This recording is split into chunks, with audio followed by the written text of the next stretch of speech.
ወወልድ ወመንፈስ ቅዱስ አሐዱ አምላክ አሜን።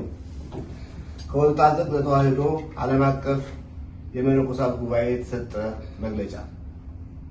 የወልታ ጽድቅ ተዋሕዶ ዓለም አቀፍ የመነኮሳት የሥራ አስፈጻሚና የስትራቴጂክ ኮሚቴ አባላት ጠቅላላ ጉባኤው በወሰነው መሰረት ከግንቦት 7 እስከ 8 2017 ዓ.ም ድረስ በኒው ሄቨን ከቲኬት ስቴት በደብረ መድኃኒት መድኃኔዓለም ቤተክርስቲያን በመገኘት ስለ ሀገራችን ኢትዮጵያና ስለ ቤተክርስቲያናችን እየተፈጸመ ያለውን ግፍና መከራ በማውሳት የሁለት ቀናት ጉባኤ አድርገናል። በዚህም ሰዓት ሀገራችን ኢትዮጵያ ከመቼውም ጊዜ በበለጠና በከፋ ሁኔታ ህዝቦቿ በረሃብ እየረገፉ ያሉበት፣ በሰላም ወጥቶ መግባት ብርቅ የሆነበት፣ ያለ ፍትህ በየቀኑ የሚታሰሩበት፣ እንደ በግ የሚታረዱበት፣ ከትንንሽ የጎረቤት ሀገራት ሳይቀር ተንቀው የሚባረሩበት፣ በአጠቃላይ ግፉና መከራው ድንበርና ልክ አጥቶ ከአእምሮ በላይ የሆነበት ጊዜ እንደሆነ እኛም የምናውቀው ዓለምም የሚመሰክረው ሀቅ ነው። ለዚህም መፍትሄው ሁሉን ቻይ ወደ ሆነው አምላክ መጸለይ እና ሊቃውንተ ቤተክርስቲያን፣ ካህናት እንዲሁም ምዕመናን በአንድ ላይ በመሆን የቤተክርስቲያንን ሕልውና ለማስጠበቅ የሚቻለውን ሁሉ ማድረግ እንደሚገባ ተወያይተናል። በሌላ መልኩ ቅድስት ቤተክርስቲያናችን ከሐዋርያት ጀምሮ እስካሁን በተለያየ መስመርና መከራና ፈተና እያለፈች እየመጣች ቢሆንም በዚህ 7 ዓመታት የደረሰው ግፍና መከራ ተዘርዝሮ አያልቅም። የአብያተ ክርስቲያናቱ በእሳት መንደድ፣ የምዕመናን መገደል፣ የምዕመናን ካህናት ከሌሎች ዜጎች በተለየ መልኩ መታሰር፣ መደብደብ፣ መገደል፣ መሳደድ፣ ከማናቸውም የመንግስት ስራ መባረር፣ መገለል ተቆጥሮ የማያልቅ ግፍ ደርሶባቸው የነበረው ልዕልናዋ ሀገሪቱን እመራለሁ በሚለው አካል ዝቅ ብሎ የታየበት እንደዚህ ያለ ዘመን የለም።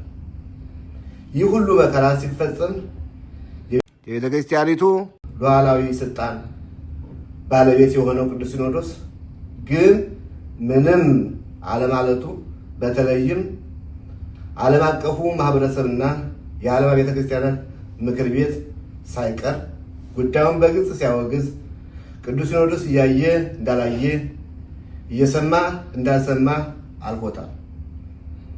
ቅዱስ ሲኖዶስ የቤተ ክርስቲያንንና የልጆቿን ሕልውና ከማስጠበቅ ይልቅ ይህ ሁሉ ግፍና መከራ ያደረሰውን አካል በተለያየ አጋጣሚ እያወደሰና እያመሰገነ ይገኛል።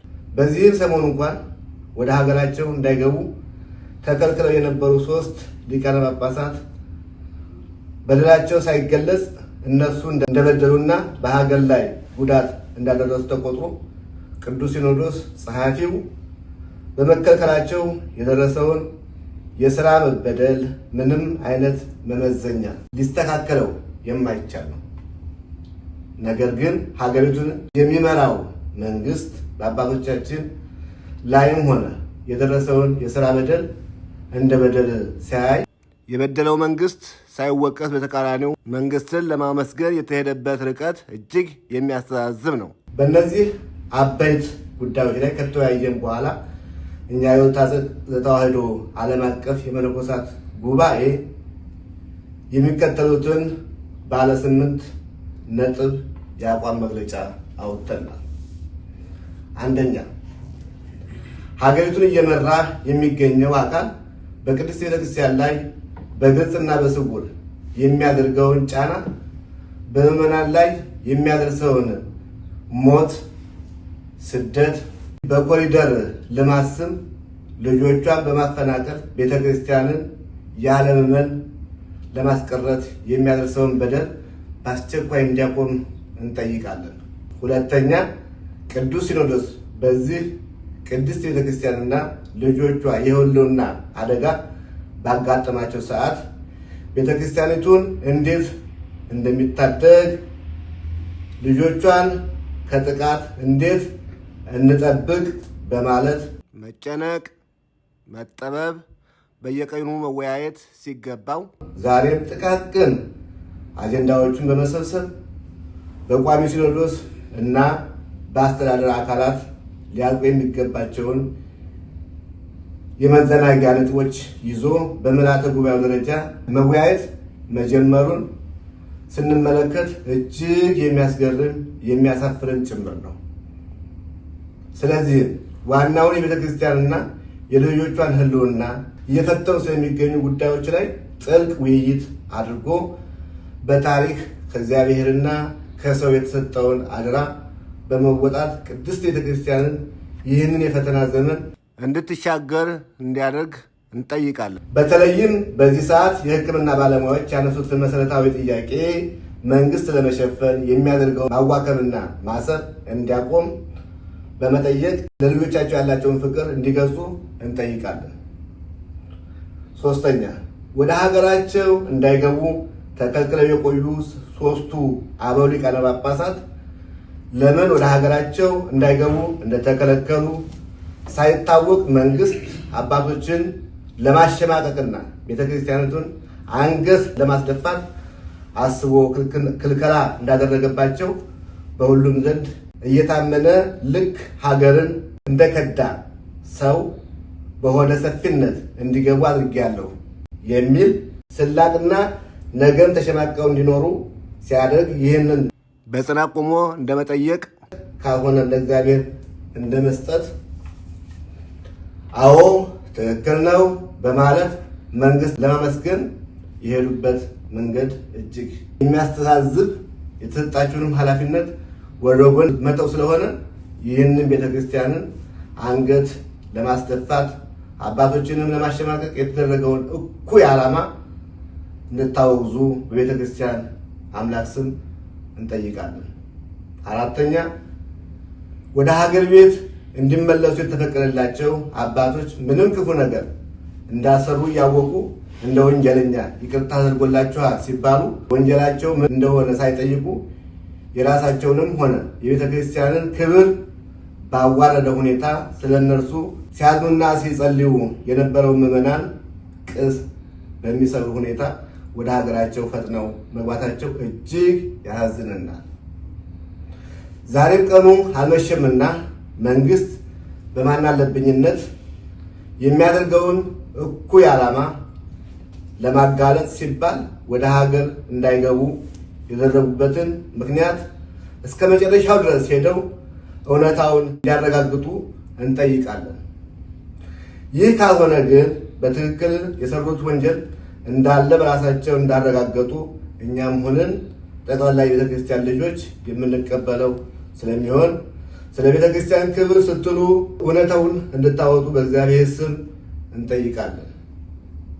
አምስተኛ፣ ቅዱስ ፓትርያርኩ በቅዱስ ሲኖዶስ ምልዓተ ጉባኤ መክፈቻ ላይ ያሰሙትን መልእክት በአብዛኛው ትክክል እንደ ክርስቲያን የሚመጥን መልእክት መሆኑ የምንቀበለው ቢሆንም ነገር ግን ከቅዱስ ሲኖዶስ የራቁትን እናቅርብ የሚለው ቃል ግን በኋላው ሌላ አጀንዳ ያለው ስለሚመስል የራቁትን እናቅርብ በሚል ሰበብ በህገወጥ መንገድ ከቀኖና ቤተክርስቲያን ውጪ የተሾሙትን አካላት ወደ ሲኖዶስ ለማምጣት የሚደረግ ከሆነ ግን በጥብቅ እንቃወማለን።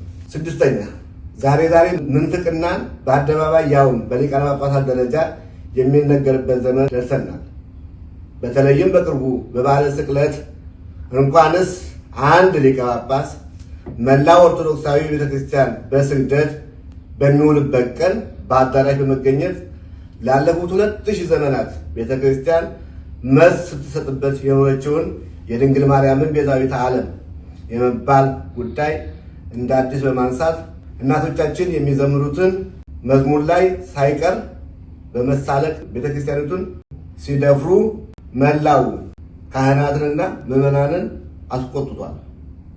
ቅዱስ ሲኖዶስ እኚህ ሊቀ ጳጳስ ይህንንና ሌሎችም በተለያየ ጊዜ ሲያሰራጩ ከከረሙት የኑፋቄ ትምህርቶች ላይ ቀኖናዊ እርምጃ እንዲወስድ እንጠይቃለን። 7ኛ እኚሁ ሊቀ ጳጳስ በድፍረት ለተናገሩት ንግግር ቋሚ ሲኖዶስ ወዲያውኑ ጉዳዩ በሊቃውንት ጉባኤ እንዲጣራና እስከዚያውም ድረስ በጠቅላይ ቤተ ክህነት በታቅቦ እንዲቆዩ ማለት ያስተላለፉት እገዳ የሚያስመሰግን ሲሆን ጳጳሱ ግን ይህንን ውሳኔ ወደ ጎን በመተው በንቀት ወደ ሀገረ ስብከታቸው ከመሄዳቸውም በላይ ጉዳዩን የጎሳ ለማስመሰል በዘርና በጎጥ ውስጥ ተደብቆ ለማምለጥ ያደረጉትን እኩይ ተግባር እናውግዛለን። የቤተ ክርስቲያናችን አስተምሮ የትኛውም ዘር ኦርቶዶክሳዊት ተዋሕዶ ልጆች የሚከተሉት እንደሆነ እየታወቀ በዚህ ደረጃ ወርዶ የተለመደውን የዘር ቅርጽ ለመስጠት የሄዱበት ርቀት ከተጠያቂነት እንደማያድናቸው እናስገነዝባለን። 8ኛ የወጣት ዘተዋሕዶ ዓለም አቀፍ የመነኮሳት ኅብረት የዛሬ ዓመት ሲመሰረት ከነበረው መነኮሳት በእጥፍ የጨመርን ሲሆን በቀጣዩም ለሀገርና ለቤተ ክርስቲያን የሚቆረቆሩ አበው መነኮሳትን እያሳተፍን ኅብረታችንን እናጠናክራለን። ለዚህ ዓላማችን መሳካት መነኮሳትን ያግዝ ዘንድ አንድ ትልቅ ማዕከል ተቋም ለማቋቋም ወስነናል። ይኸውም እስከሚቀጥለው ዓመት ድረስ እውን እንዲሆን አስተባባሪዎችን ሰይመናል። በዚህም አጋጣሚ ወደ እኛ ኅብረት ለመቀላቀል የምትፈልጉ የቤተ ክርስቲያን ሕልውናዋ የሚያሳስባችሁ የልጆቻችሁ የምዕመናን ስደት፣ ሞት፣ እስርና እንግልት እንቅልፍ የሚነሳችሁ አባቶች ከእኛ ጋር ተቀላቅላችሁ የአባትነትና የኖላዊነት ኃላፊነታችንን በጋራ እንወጣ ስንል ጥሪያችንን በእግዚአብሔር ስም እናስተላልፋለን። ግንቦት 8 2017 ዓ.ም ከኬኔቲኬት ስቴት አሜሪካ